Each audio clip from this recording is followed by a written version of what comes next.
Europe 1, 6h16, l'heure d'ouvrir le kiosque d'Europe 1 avec vous, Jean-Philippe Ballas. Avec donc un anniversaire qui inspire vos éditorialistes. François Hollande a 60 ans aujourd'hui, seulement la cerise sera absente du gâteau qui, pour le coup, ressemblera plus à un biscuit de régime. C'est ce qu'écrit Christophe Bonnefoy dans le journal de la Haute-Marne.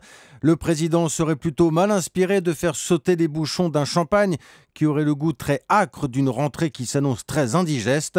Chômage en hausse, croissance en berne, économie qui va mal, les ingrédients d'un mois de septembre qui aura tout d'un mois maudit pour le pouvoir en place. Allez, Happy Birthday tout de même, Mr. President. C'est sûr, les Français auraient aimé partager un tout autre gâteau, imagine Jean-Claude Souléry dans la Dépêche du Midi.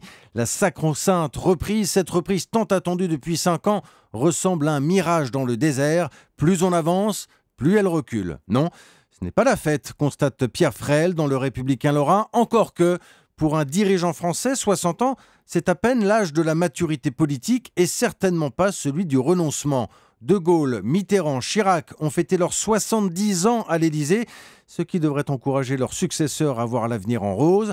Le problème pour Hollande, qui n'a pris que de courtes vacances aux portes de Paris, c'est que l'avenir immédiat est sérieusement plombé avec une croissance archi-molle, une inflation quasi nulle. Le budget de l'État sera fort peu présentable en fin d'année. Également dans la presse ce matin, on s'aperçoit que les ménages français ont de plus en plus de mal à payer leurs impôts. Oui, c'est le journal Les Échos qui fait cette révélation ce matin. Certes, elle n'étonnera pas grand monde, mais elle est chiffrée. Les demandes gracieuses pour ne pas payer tout ou partie des impôts ont bondi, plus 20% depuis 2011.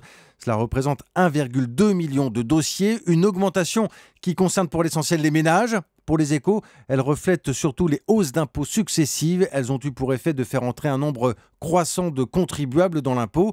Les agents de Bercy s'attendent d'ailleurs à une hausse des demandes encore à l'automne.